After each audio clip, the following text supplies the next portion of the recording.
Mapinduzi daima mbele. Mapinduzi Daima kwa maendeleo. Haki sawa. Haki sawa kwa nani? Wote. Asiyependa haki. Asanteni sana. Waheshimiwa viongozi, wananchi wenzangu, assalamu alaikum. Nami naungana na wenzangu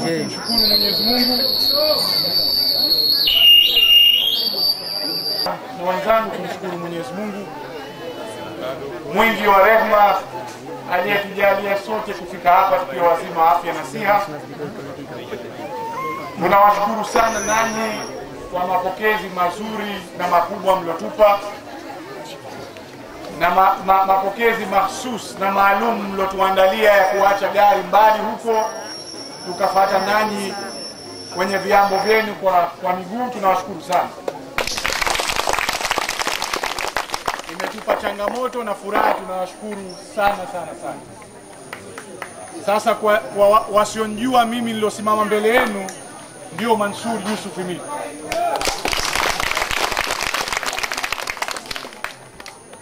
Hivi sasa ni mshauri wa mikakati wa Maalim Seif, kwa maana wa katibu mkuu wa chama cha wananchi CUF Maalim Seif Sharif Hamad. Kabla hapo nilikuwa kiongozi wa miaka mingi sana ndani ya Chama cha Mapinduzi kwa karibu ya miaka 15. Ndugu zangu, nikiendelea na yangu machache nilokuwa nayo, ni kwamba hii hatua ya leo sisi kuweza kuweka jiwe la msingi hapa Kinyikani kwa asilimia kubwa inatokana na maridhiano yaliyofikiwa mwaka 2010 yalosimamiwa na Maalim Seif na Rais mstaafu Karume. Bahati nzuri wajumbe wa kamati ya maridhiano watatu tupo mbele yenu hapa. Salum Limani akiwa mmoja wao, Edi Riami, mimi, wengine ambaye hawako hapa ni Mzee Moyo, Mheshimiwa Abubakar na Mheshimiwa Jusa. Sasa maridhiano yale, dhamira na lengo hasa ilikuwa kuondosha hizi siasa za chuki na uhasama uliojengeka miongoni mwetu wa Zanzibar. Ili Mzanzibari ukiamua kuwa chama chochote au mfuasi wa itikadi wa chama chochote cha siasa, uweze kufanya hivyo bila ya kuadhibiwa na wenye mamlaka, kwa maana ukanyimwa haki zako za msingi. Kama haya tunazungumza, kama Mzanzibari umefikia umri wa kupiga kura, unafanya maamuzi, kwa sababu ukizuiwa kufanya maamuzi ndani ya nchi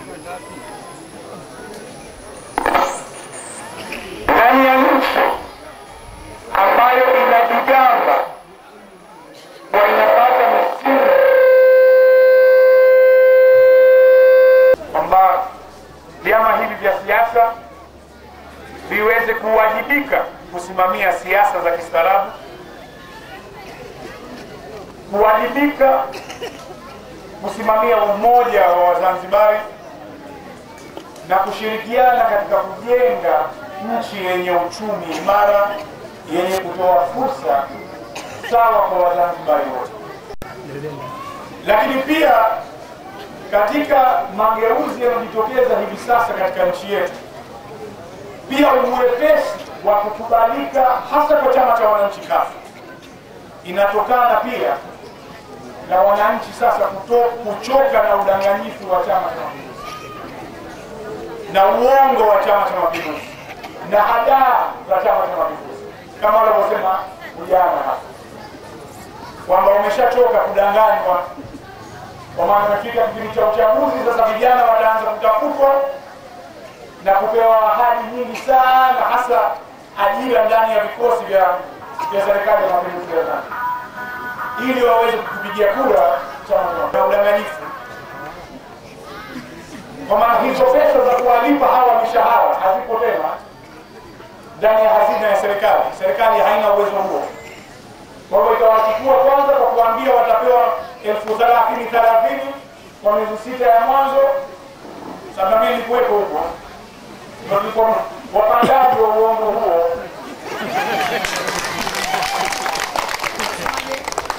Baada ya miezi 6 wewe kupata wewe mbovu, wewe mfupi, wewe kichwa chako kibovu, kila mmoja basi ndio nafasi chache 100 wanadanganywa wakati umekusanywa 6,000. Na hao 100 basi kila mmoja mwenye jamaa yake ndio atapita. Na hao 100 basi 95 96 watakuwa vijana wa Unguja kuendelea uwazi. Nasema tena tulikuwepo huko na wapangaji wa huo ndio kina kwa hiyo niwaombe sana vijana wa Zanzibar,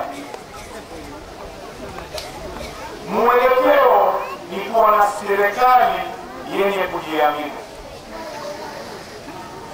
kuwa na kiongozi anayejiamulia kwa kushirikiana na wenzake hapa Zanzibar. Unapokuwa unaamuliwa Dodoma, huwezi kuangalia mazingira ya ajira na matumaini vijana wa Zanzibar, haiwezekani. Na ndio maana wengine tumefukuzwa Chama cha Mapinduzi kwa sababu tuliyasema hayo.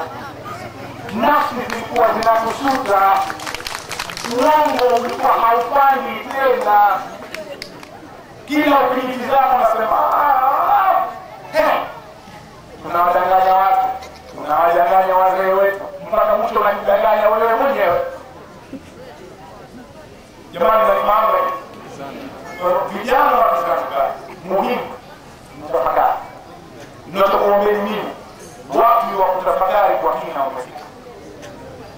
Msio wepesi wa kudanganywa na wote, hata mimi nilosimama mbele yenu. Kaeni mfikiri, mpinde maneno ninayokwambia. Mkiyaona matumaini na yenu mwelekeo yenye ukweli, basi hapo mtapona. Lakini unakuja unadanganya kile vikosini huku, mambo yake ndo haya. Utakaa miezi 6 pale, utapata maharagwe na wali wako 30,000 mwisho wa mwezi.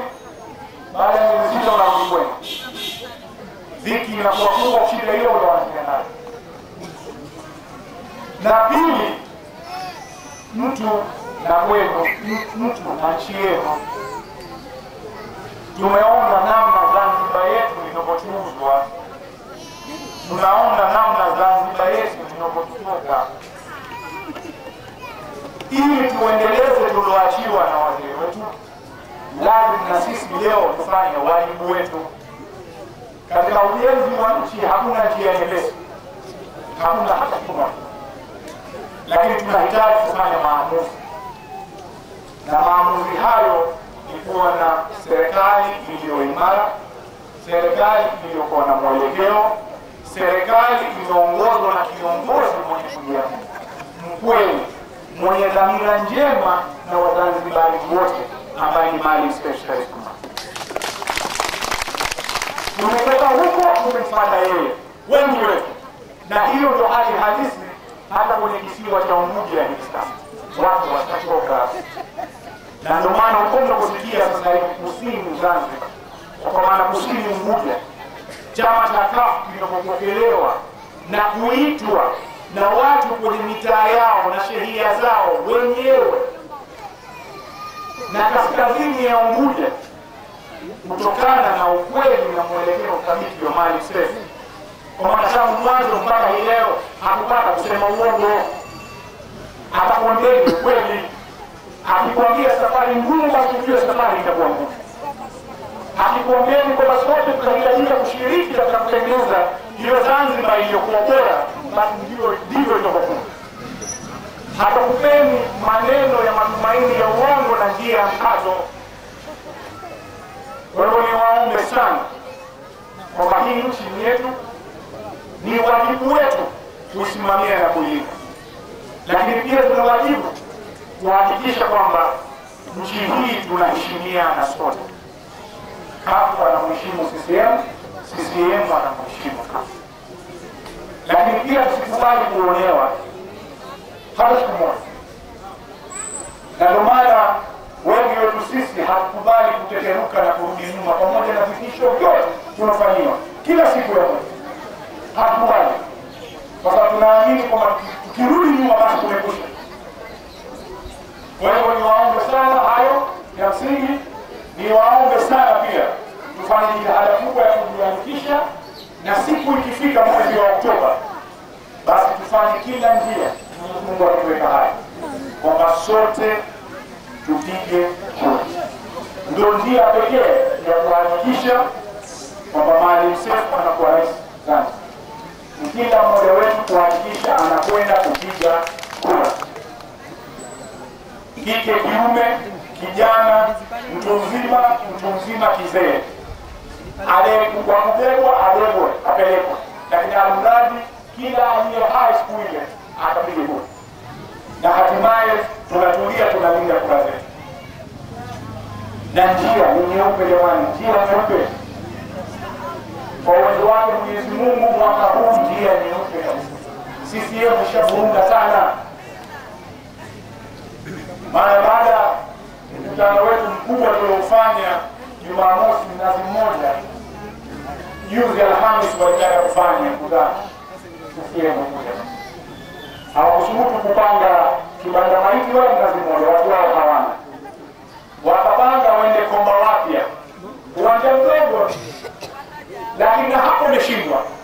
Umekwenda, umekaa, umetangazia kwenye radio na TV, siku inafika hakuna mtu. Manake tumeamua tusifanye kwanza, tutafanya kwingine, tunajipanga upya, mawe hawana watu. Watu wako Chama cha Wananchi CUF. Na yote kutokana na uimara na mwelekeo thabiti wa chama hichi na uongozi wake. Sasa tawi limepewa jina langu, na mimi sipendi kuona jambo lolote ambalo linahusika nalo kwa halina maendeleo. Sasa mimi kwa ujenzi wa tawi hili nitachangia shilingi milioni 1.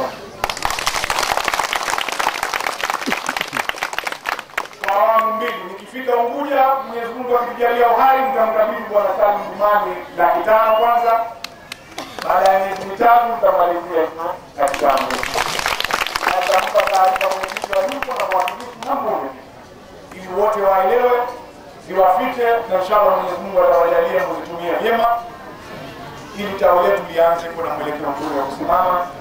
Na pia tutazungumza na viongozi wenzetu huko, wanachama wenzetu, wapenzi wa amani, nao wapenzi wengi sana wa chama cha CUF hivi sasa, na wao kuwaomba wanisaidie ili tusielekeza hapa tawi limalizike kwa haraka. Asanteni sana. Jina rasmi la tawi hili kuitwa jina lake pahala hapa, kwa misingi mizuri mlioiona kabisa. Lakini waheshimiwa viongozi, ziara yetu inaendelea na tuna majukumu mengi mengine ambapo tunasubiriwa tupige tukakamilishe.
kumkaribisha mgeni rasmi na mwenyeji wa mahusiano huu. Lakini niseme machache tu, naomba mheshimiwa mkurugenzi, waheshimiwa wana wa Kiomboi, wana wa Kiwango, sina budi kwanza niwapongeze na niwashukuru kwa haya mliyofanya leo. Ni historia ndani ya jimbo letu, ndani ya chama chetu. Naomba endelee na ushirikiano huu mpaka kumpeleka mali Seif Sharif Hamad Ikulu.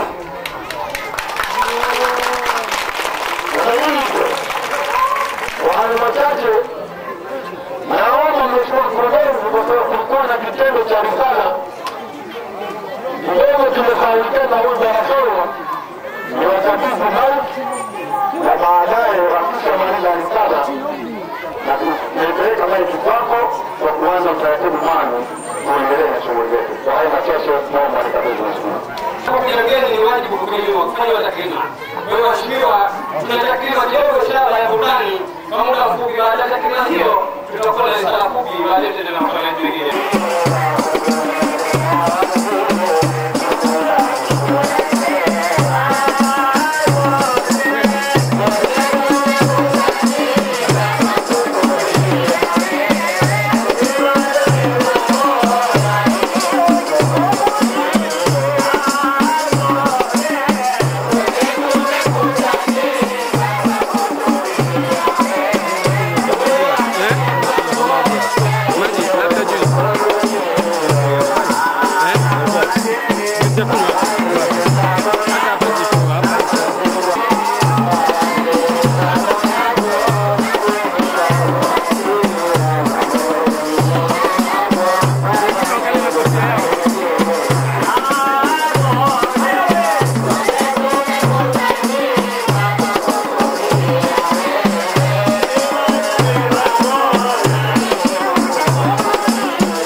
mwezi wa pili 2015.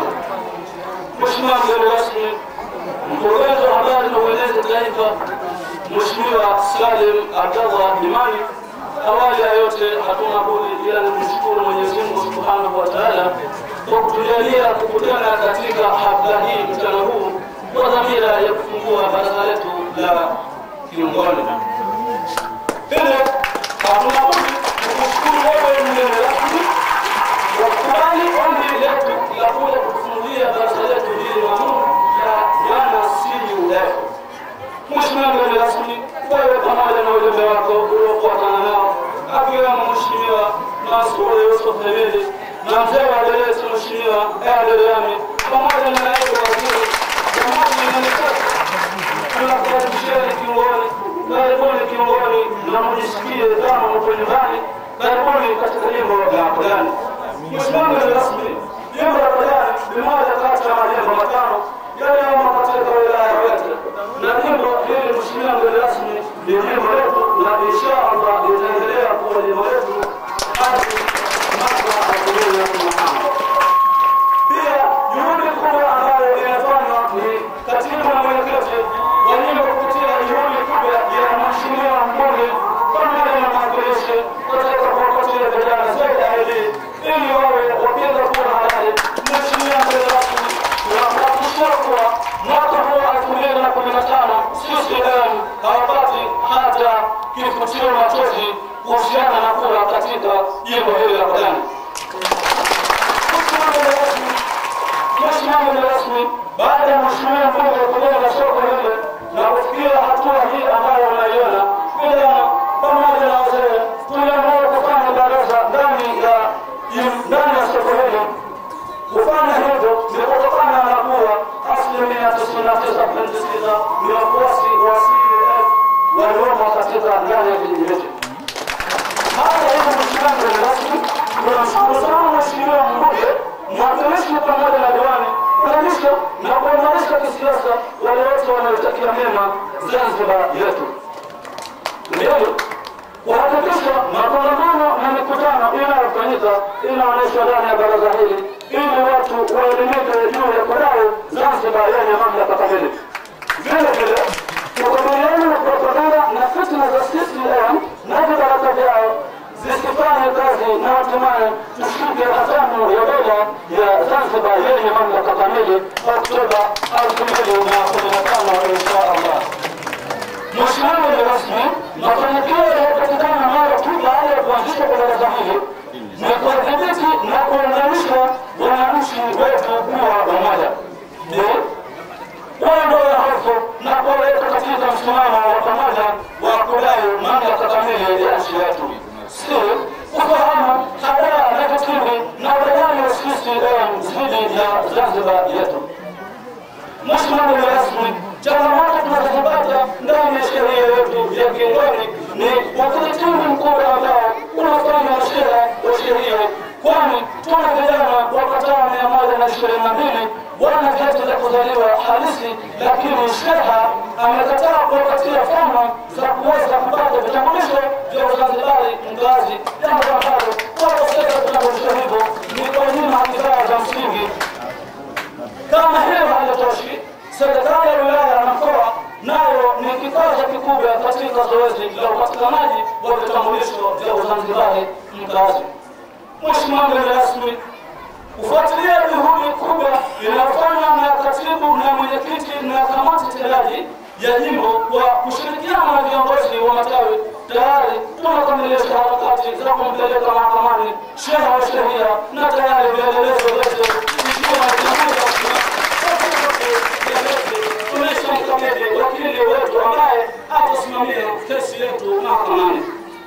Mheshimiwa mgeni rasmi, maombi yetu kama wana baraza, kwanza kabisa tunaomba hatua za kimaksudi zichukuliwe ili waweze kupatiwa vitambulisho vijana hawa kama ni haki yao ya msingi.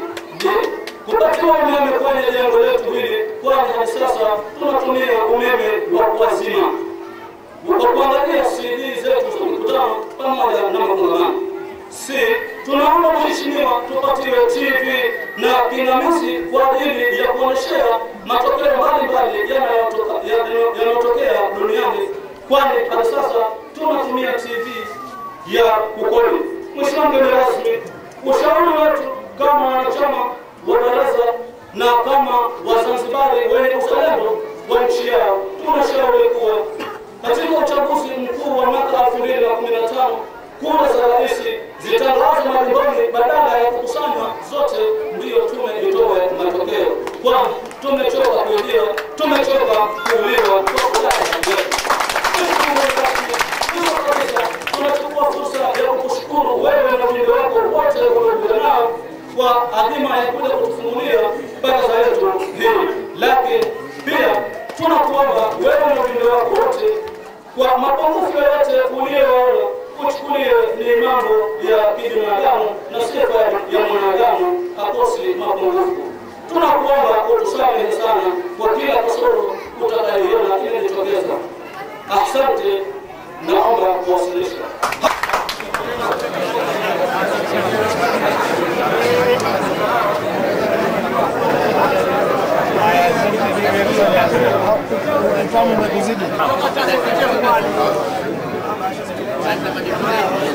Haki taratibu zake zote toka ni waziri kiongozi zinatoka katika nchi hii.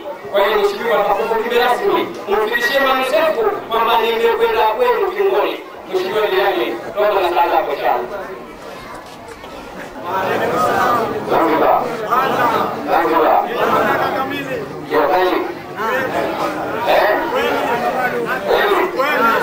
Mambo mazuri. Tumshukuru Mwenyezi Mungu. Ndugu sote hapa, asanteni kwa kutukaribisha. Tumeona kiongoni na bado tunaendelea kuitazama. Hili kitu utambulisho, lakini nimeshasema sheha huko mahakamani, si ndio? Hajafunga bado. Ni kosa la kikatiba hilo. Lakini leo hili kitambulisho ni kosa la kikatiba huwa. Lazima. Kwa hiyo tunashirikiana na watu kwa sababu usumbufu huko bado. Wananchi, kazini mti uchaguzi tayari. Kazini mti vizuri, alikuwa mwana mti atakuja njia yote apate mti kwa sababu hali sio inavyotakikana iwe. Tunataka kura ambazo zikojana zikupigwa, safari hizi zipigwe na ziada. Nasema tena, kura ambazo ojani chaguzi zilizopita hazikupigwa, zipigwe na ziada. Maana ziada ni ipi? Hakuna kuharibu kura, hakuna kuibua kura ya mtu. Tumetanyana? Tumetanyana? Asante, nafikiri hakuna wezi huko. Asante sana, nikusalimieni.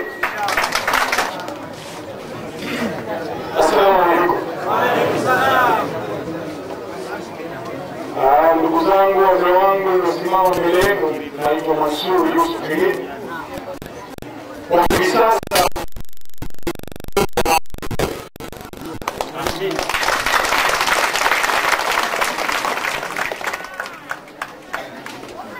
nianze pia kwa kumshukuru Mwenyezi Mungu mwingi wa rehema kwa kutujalia sote kufika tukiwa wazima wa afya na siha. Inshallah Mwenyezi Mungu atajalia mkusanyiko wetu huu uwe na heri na tija kwetu sisi, kizazi chetu na nchi yetu. Tunawashukuru sana kwa heshima kubwa mliotupa.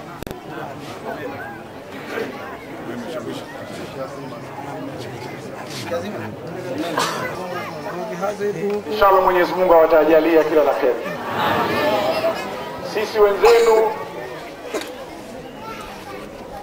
tuliokuja kujumuika nanyi katika shughuli hii adhimu, tuna salamu hizi kutoka Unguja. Inshallah kwa uwezo wake Mwenyezi Mungu, mwaka huu ni mwaka wa Chama cha Wananchi CUF.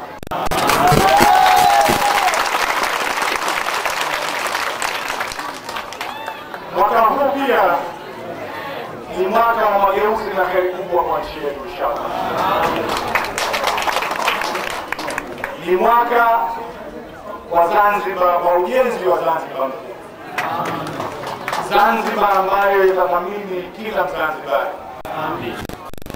Ni mwaka wa matumaini kwa vijana wa Kizanzibari ambao wataanza kuona njia na mwanga kwenye matumaini yao ya elimu na ajira inshallah. Ni mwaka wa kusambaratika kwa Chama cha Mapinduzi.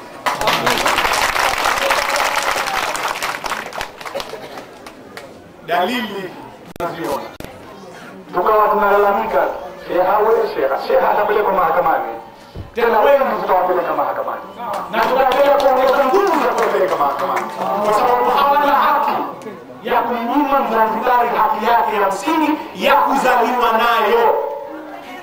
Na tusikubali, kwa sababu tukikubali ndio kushauri. Na wengine wanatuona mimi na mwenzangu wa duniani, nyinyi wapambanaji leo asubuhi, lakini pamoja na yote tunafanyiwa, tumeamua tusirudi nyuma kwa sababu tushachoka, na hatukubali Wazanzibari kuendelea kuumizana wenyewe kwa wenyewe. La pili, siku ya kura, ndugu yangu ya duniani kasema tatizo kubwa kwa upande wa Pemba ni kura kuto kupigwa, na hizo zinaathiri ushindi wa CUF, zinaathiri ushindi wa Mali.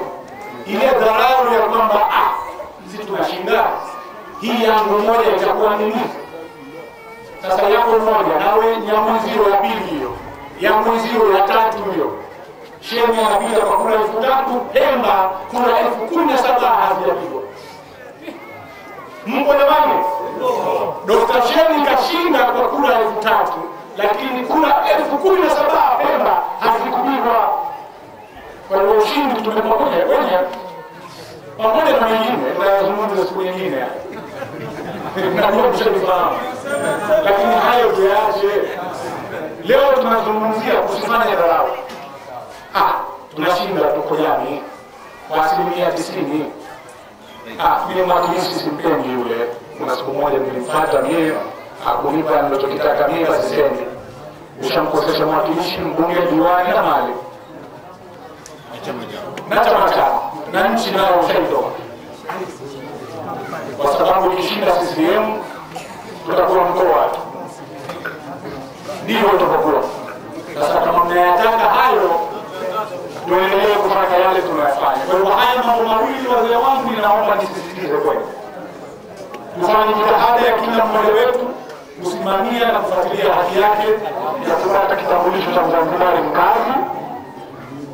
Chama kitaendelea kuongeza nguvu katika kuwashtaki masheha ambao wanakwenda kinyume na matakwa ya katiba na ubinadamu na maumbile. Lakini la pili, siku ya upigaji wa kura, Mwenyezi Mungu akituweka hai, na inshallah tutaweka hai, mtu mzima hajiwezi, anabebwa anapelekwa na kura yake inasimamiwa. Wasiokuwa na nguvu wanaandaliwa utaratibu wa kufika kwenye vituo vya kura, na tukimaliza kazi hiyo tusiwe na dharau, kura zile zilindwe. Lakini nakuomba sana, tusifanye dharau, kura Pemba zipigwe. Na tukifanya jitihada hizo pamoja na mageuzi makubwa yaliyokuwa Unguja kule, basi inshallah kwa uwezo wake Mwenyezi Mungu tutafuzu na tutafuzu vizuri sana inshallah. Lakini pia na umuhimu kushinda yote, Mwenyezi Mungu ametupa fursa wanadamu kupanga na kuwa na mapenzi, kuwa na matumaini, lakini hatimaye yeye ndo mpangaji wa kila jambo. Tusisahau kumuomba Mwenyezi Mungu kila siku na kila wakati, na kwanza kujalia nchi yetu salama na heri na mshikamano miongoni mwa watu wake, lakini kuendelea kumuomba Mwenyezi Mungu ampe afya na upeo na busara na hikma Maalim Seif, na mjalie kwa rais wa nchi yetu. Hayo ni muhimu, tusiache, na hilo ni jambo hasa kuongozwa na wazee na kuomba kila wakati. Baada ya hayo, labda kwa ile furaha yangu nisisitize moja zaidi kwa sisi ndugu zenu wa Unguja, kuwapa uhakika zaidi, kuwapa moyo zaidi. Jamani, Unguja imebadilika. Tuwe na moyo, Unguja imebadilika. Watu wanaamka, watu wanatangaza, hasa vijana, wimbi la vijana. Kwa kweli kuna mwamko mkubwa ndani ya nchi. kuna upepo wa furaha na heri unavuma ndani ya nchi. Sasa kazi kwetu, tuendelee na mshikamano, tuendelee na moyo huu tunakuwa nao. Nimalizie kwa kuwashukuru kwa mara nyingine tena kwa ubinadamu mkubwa mliotuonyesha, uungwana mkubwa katika mapokezi yenu. Mwenyezi Mungu atajalia kheri nyinyi na wazee wenu na vijana wenu, atajalia salama, mvua za kheri, mavuno ya kutosha na ya kheri wenu. Asanteni sana.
wale wote walioandaa jukwaa hili la heshima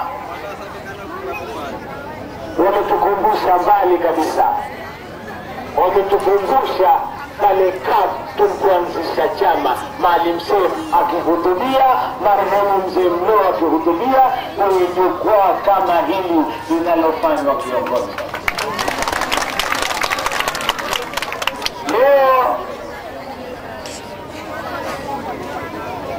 Leo nimekuja Kiongoni, na mimi kule kwetu natoka Kiongoni. Naona nasema hapo, nasema nini? Kiongoni, na hapa Kiongoni. Mheshimiwa, tunakushukuru sana sana. Hutuba maelezo aliyosema Mheshimiwa Miriam na hutuba nzito yenye upana na maelekezo makubwa na ukweli wa hali ya juu aliyoitoa Mheshimiwa Mansur Yusuf Himidi ni hutuba ambayo mimi binafsi sina la kueleza tena mbele ya hutuba ile. Kwa hiyo tumpongezeni Mheshimiwa Mansur Yusuf. Ana mikono hazina kwenye chama chetu. Ni kweli Maalim Seif ni kiongozi mwenye kuona mbali, akamteua mshauri wake wa mikakati ili awipe mikakati kipindi hiki. Basi mikakati anaokuwa Mheshimiwa Mansur na wenzake, mikakati hiyo itatufikisha sisi chama cha CUF pamoja na Maalim Seif Sharif kuingia Ikulu Oktoba 2015. Hutuba ya Mheshimiwa Mansur, basi hutuba iwe ndio ufunguo wa kuhakikisha basi tunafanya kazi zote zilizokubaliwa ili kuhakikisha 2015 CUF hii wanapo hai. Mwenyezi Mungu ampe umri mrefu na uzima Maalim Seif Sharif Hamad, aje atuongoze kwa Zanzibari tufaidi mamlaka yetu katika nchi yetu. Sina haja ya kusema ambayo yako Unguja. Na wale wasiopenda haki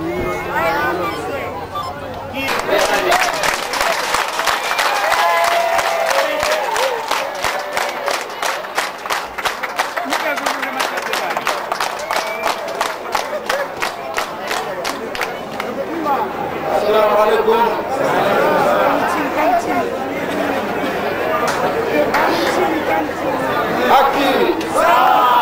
Haki sawa bwana. Asiyetaka haki hailindwi. Nashukuru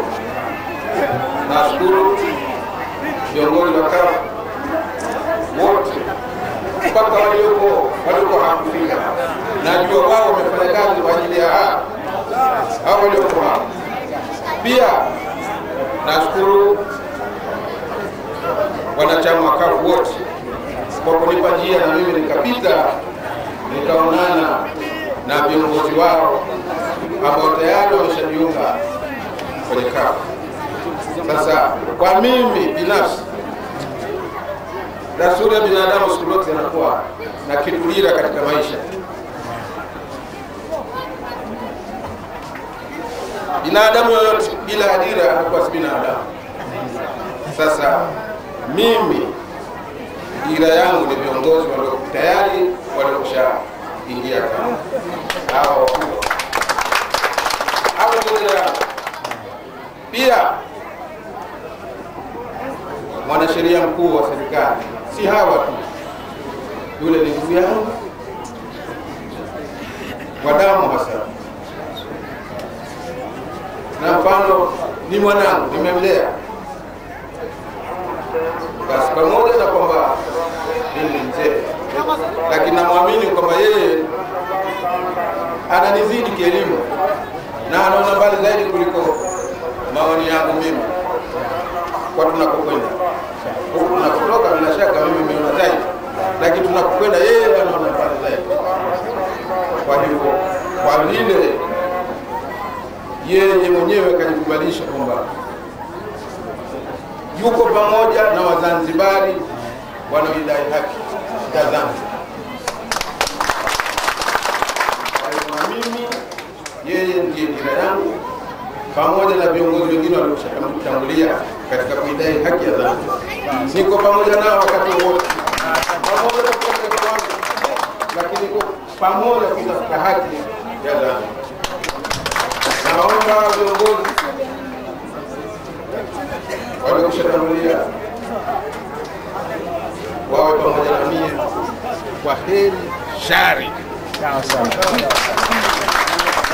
Manake bila shaka tutakuwa na mengi yatatokezea.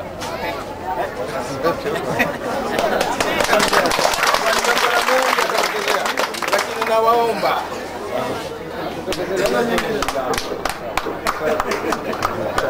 asante sana bwana, naomba zaidi kupata nafasi ya kuongea na mimi. Sawa. Kiachana na hapa tulipo. Pia kuna kitu muhimu ambacho niliomba nikizungumza hapa. Yeye kama viongozi mliokwisha tangulia, mjue hakika kwamba huduma kuna wengine wanataka kuwafuata. Yule wanataka kuwafuata, lakini hajui wapite vipi. Kwa hivyo tunaomba nyinyi mliotangulia mfungue milango. Namna gani utafungua milango? Nafikiri labda umenielewa. CCM haina watu wengi sana, lakini hao wachache wako wanaotaka kuingia katika nini hawajua kwa nini.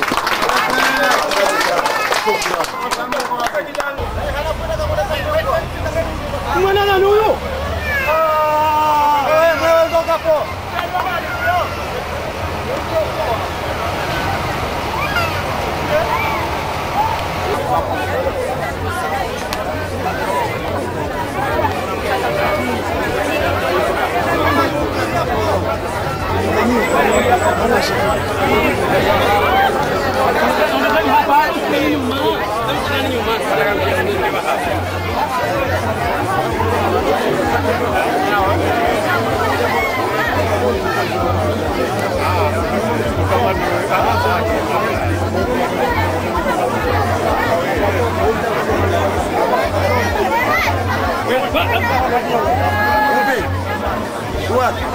mkasi baba kupatia pale mkasi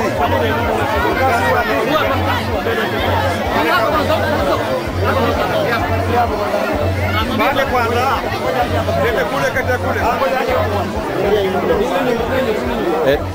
uko wapi? Haya, subiri basi namaliza mwisho kabisa.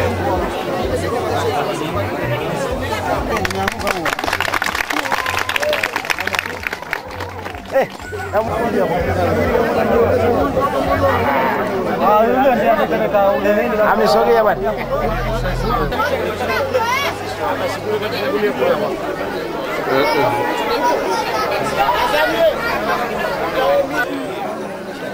Chama gani? Chama Kikwete anajua. Chama gani? Kikwete anajua.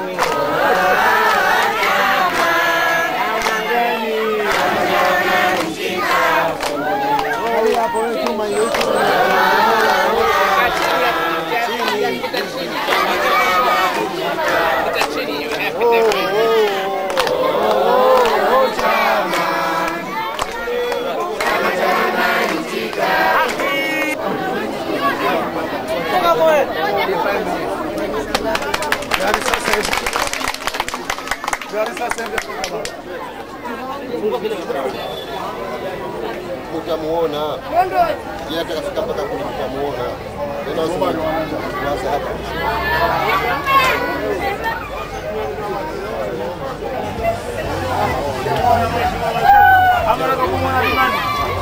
Ngoja kidogo bosi, sio kidogo.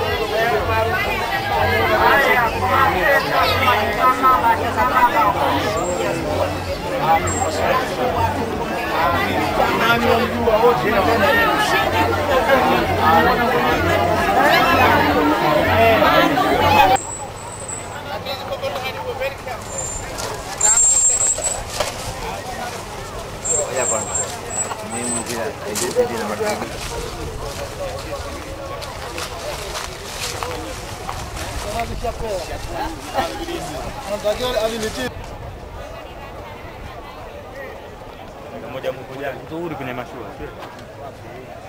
Kwenye mashua kama ya Tumbatu.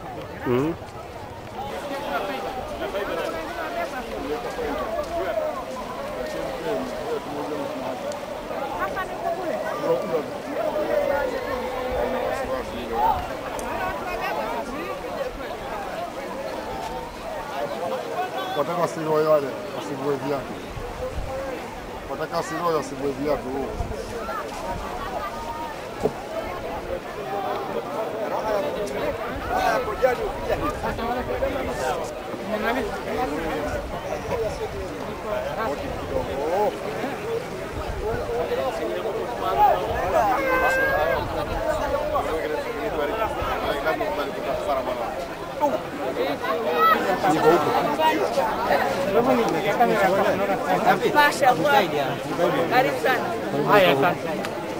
Jamani, waheshimiwa, hapa tunaagiza faiba kwa wageni wetu wa kitaifa.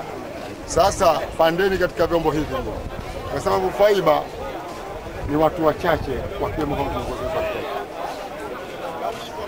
Usije tukavamia, mbona tuingie watano tupeleke. Sijapanda jamani, mshokuja tukio basi. Mheshimiwa sio. Shepata kitu. Bahari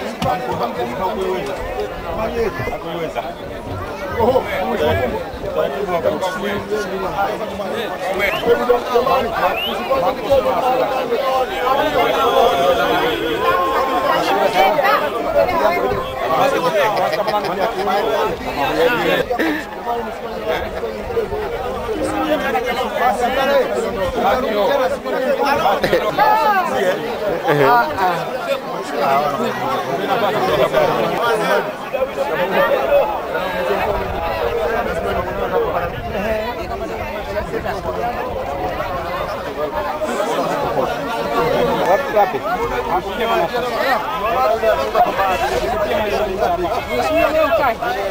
Haya kapteni, twende. Unavusha mpaka juu tena.